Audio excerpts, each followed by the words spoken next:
Hi and welcome to Sewing Bites. Today we're going to thread the Elna SU. The Elna SU is a Swiss-made machine. It's a really nice machine. Here is your connection for your foot controller. It looks like this. You're going to plug that in. Your foot controller looks like this. This is our shop pedal, obviously. This is a footrest, so you're supposed to put your foot right here, and then as you turn it, this makes the machine go. It also has a speed control. The machine will go faster the harder you press on this part right here. However, this is your top speed limiter. So if you want the machine to go slower overall, just push it to the minus, positive for fast. This is your light to turn your light on. It does not turn off the machine. So there's my light, but if I turn my light off, the machine still goes. So if you have little kids around, just keep that in mind. If you turn this switch off, the machine is not off. Okay, you got to unplug it for that. First, let's wind a bobbin. Your spool pins are here. Just pull these up. There are two, just in case you're using a twin needle. You got two spool pins. Your thread goes right there. You're going to bring your thread to this thread guide and then over to your bobbin winder. This machine does take Elna bobbins. They are special. So make sure you're using an Elna bobbin. It's got holes on one side, no holes on the other. It is a bit domed. It's not totally a flat bobbin. So just make sure you're using the Elna bobbins. From our spool pin, bring your thread left to right under this thread guide. After that thread guide, take your thread, and this part is similar to every other bobbin winding. Thread in between the discs, up through one of the holes, and then put your bobbin on the bobbin winding spindle. Make sure it's down all the way. Push it over to the right. This machine does have a release, so you're going to hold the outer wheel, inner wheel, turn it toward you until it's loose. What that does is stop the needle from going up and down while you're winding a bobbin. Now you're going to hold your threads straight up, and you're going to press on the foot controller. You don't want to pull this hard. You don't want to, like shift your bobbin, but you're going to hang on to it. Don't let the machine pull the thread out of your hands. You're going to let the thread wind around the core of the bobbin a few times, and then we're going to hold the thread to the side and let it break off.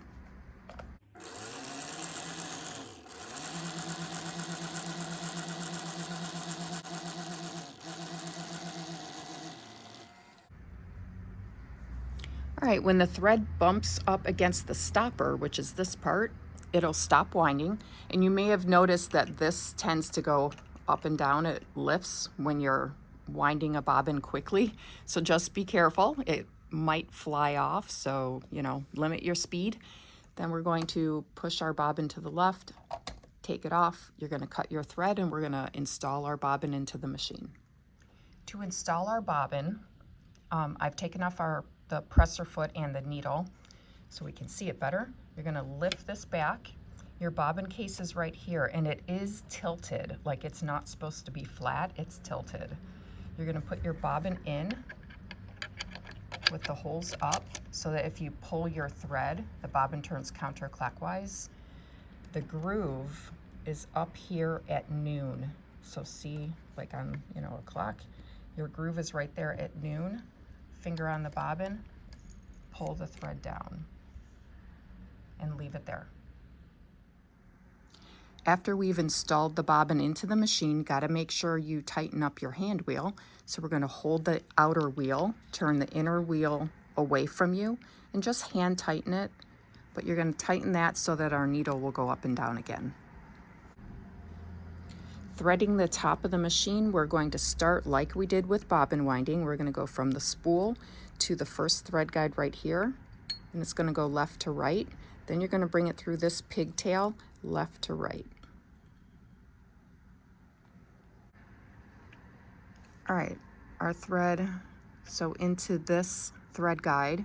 Now we're going to bring the thread down under our tension assembly left to right. It's going to go up over our take-up lever left to right, straight down to a thread guide that's right here,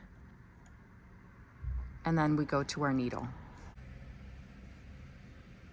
After this thread guide, the thread goes through the thread guide at the top of the needle, and just pick a side. You have two for when you use a twin needle, and now just thread the eye of the needle.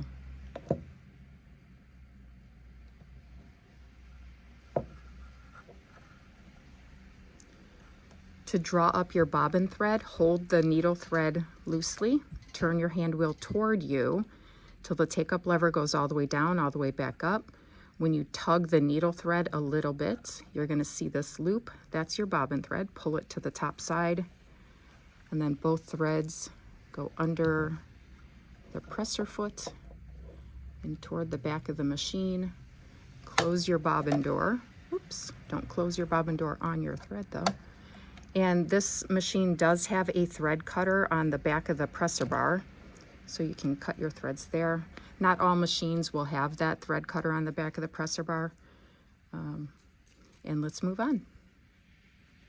One cool thing about this machine, look at this thumb screw for the hand, or for the presser foot. So this will allow you to quickly and easily grab that screw and tighten it or loosen it. And then this twists to get it out of the way. Not all machines, we've had them in here and some of them don't have this. It's just a regular screw, or this part has broken off. So yours may or may not have it, but it's kind of a cool, nifty feature. The Elna SU has built-in stitches. If you open your door, your built-in stitches are on this dial right here. So stitch 1, it shows a zigzag. That's also your straight stitch. So to get it to do straight stitch, this is your width lever. Leave that on 0 and it will straight stitch. This is your length, your stitch length. So right now I have it at about 2.5. The brown is for going forward. You can go in reverse, for a prolonged period, and the stitch length to control reverse is in the red. This setting is for cams, so we'll use that in a second. For now, we're gonna sew a straight stitch. So about 2.5 right there. My stitch width is on 0. This is your needle position, and I'll show you that right now. So this is your needle position. That is center, and it's red because you're also going to put this dial on the red center for cams. There's your left hand position, and right hand position is right there. So we're going to leave it here in center for straight stitch.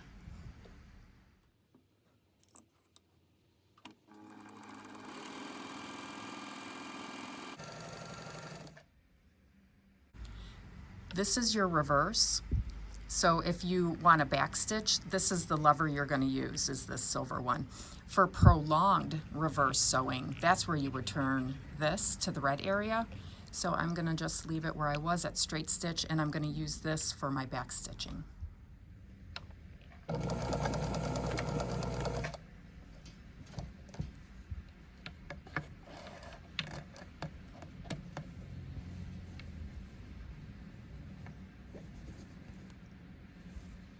That's your straight stitch. To zigzag, we're going to leave our stitch selector dial on 1, but we're going to change our width. And when this turns, if you pull it out, you can turn it and it'll click over. What this does is when it's on the straight line, you can feel the dial click into 1, 2, 3, or 4 for your width.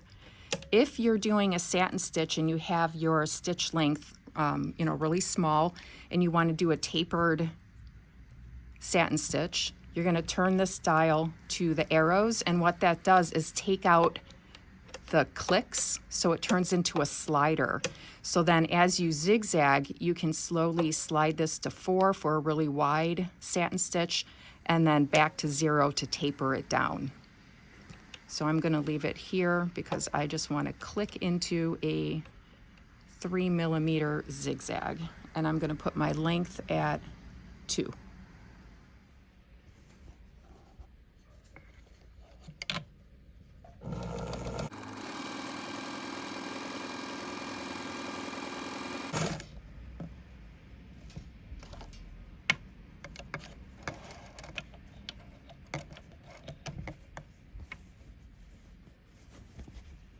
There's your zigzag. To use other stitches, you just turn, to turn this dial, you have to turn your width back to 0. Otherwise, it's not going to turn. But you have a serpentine stitch right there.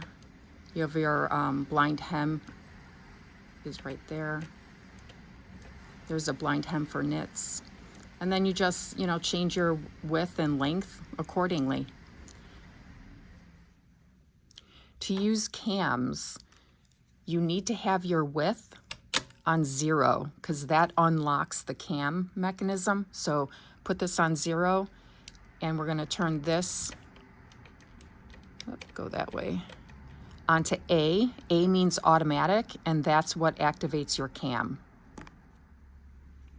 To install a cam, and when I said put your width on 0, see how that little piece came out when I moved the width lever over to the right? That's how it locks. So first we'll do this cute little Swiss cross. The circle is going to go over this pin right here, and push it down, you'll hear it click. To properly sew the cam, you're going to turn this wheel until you get to the red triangle with the line. Your width is going to go to 4. This length dial, turn it to the A.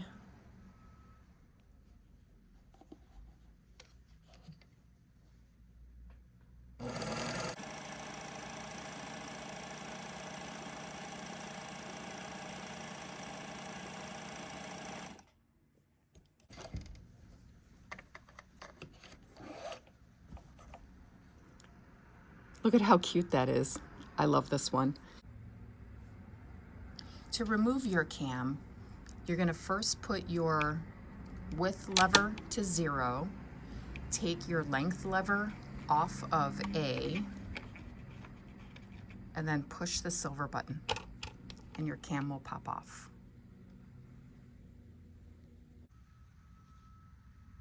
That is how you thread the Elna SU.